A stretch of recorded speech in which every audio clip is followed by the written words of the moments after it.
हो सकता है आप में से कुछ लोग जैसलमेर में भी पटवों की हवेली भी गए होंगे।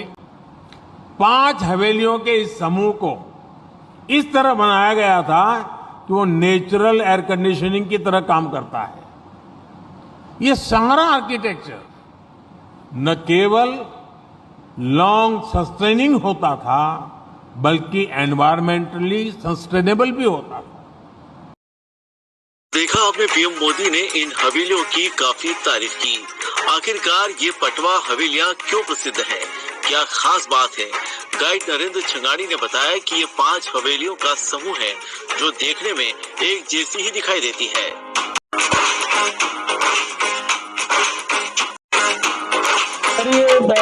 इन सुंदर कलात्मक हवेलियों को पटवा हवेली के नाम से जाना जाता है। 1800 लेके 1860 के बीच में ये हवेलियां बनी हुई है और 60 साल लगे थे इन 5 हवेलियों को बनाने में। हवेलियां न सिर्फ नक्काशी के लिए और कार्विंग के लिए जानी जाती है, बाकी इन हवेलियों के अंदर बहुत ही अच्छा एयर सिस्टम बनाया गया है। पूरी वेंटिलाइज हवेलियां हैं। इन गर्मियों में भी इन हवेलियों में जो है ठंडक नहीं लगती, इस तरह से इसका निर्माण किया गया। इसकी खिड़कियां और झरोखे इस तरह से बनाए गए और इसकी लकड़ी की सीलिंग जो रहती है उससे हवा हमेशा एकदम टकराकर ठंडी लगती है। हवेली का मतलब ही हवा के आने की जो है जगह, हवा के आने का स्थान, उसी को हवेली कहा जाता है। तो ये इस तरह से इसका निर्माण किया गया है कि इसके अंदर हमेशा ठंडक महसूस होती है। जब गर्मियों में टेम्परेचर बाहर 52 डिग्री होता है, इसके अंदर हमेशा 27 डिग्री। इसके अंदर नीचे बेसमेंट बना है, उसमें 18 डिग्री। तो इन चीज़ों को गर्मी के दिनों में जो चीज़ें खराब हो जाती थी उनको बेसमेंट में स्टोर किया जाता था और घर के अंदर आज भी ठंडक लेती है। बड़े बड़े इनके व्यापारी आते थे, इन्होंने हवेलियों का इस तरह से निर्माण किया कि आज भी हवेलियों में आज भी ठंडक लगती है। मोदी जी ने हमारे जैसलमेर की पटवा हवेली को एकदम सटीक बात कही है। उन्होंने जो एयर कंडीशनर की बात की है बिल्कुल ठीक है। हम लोग यही बताते हैं, यही स्थानीय लोग जानकारी देते हैं आने वाले पर्यटकों को और किस तरह से ये एयर वेंटिलेशन काम करता है। इसके अंदर झरोखे जाके और क्रॉस वेंटिलेशन का सारा सिस्टम हम लोग बताते हैं। बिल्कुल ठीक बात कही है।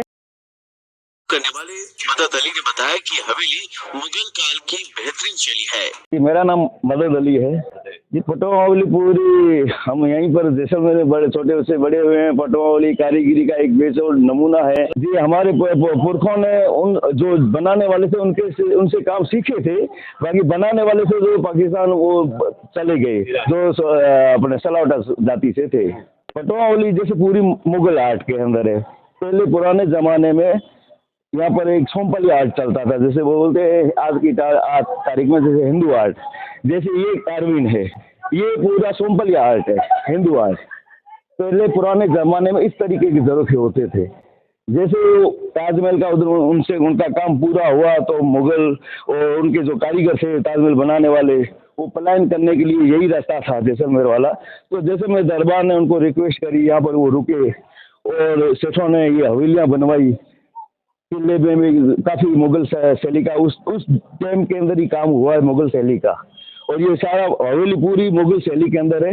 और एक हवेली और ये एक झरोखा, ये एक मतलब सोमपली शैली है। इस हवेली के अंदर 2 शैलियाँ आपको मिलेगी। आर्किटेक्ट का तो यहाँ पर जितना सीखने को, जो बंदा सीखने को आए वो चीज़ है डिजाइन के अंदर।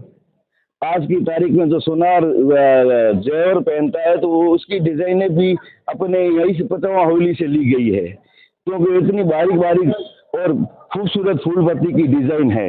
और दूसरी चीज यहाँ पर हवा का वेंटिलेशन, जो हवा का प्रोग्राम है, पानी का स्टोरेज का सिस्टम है।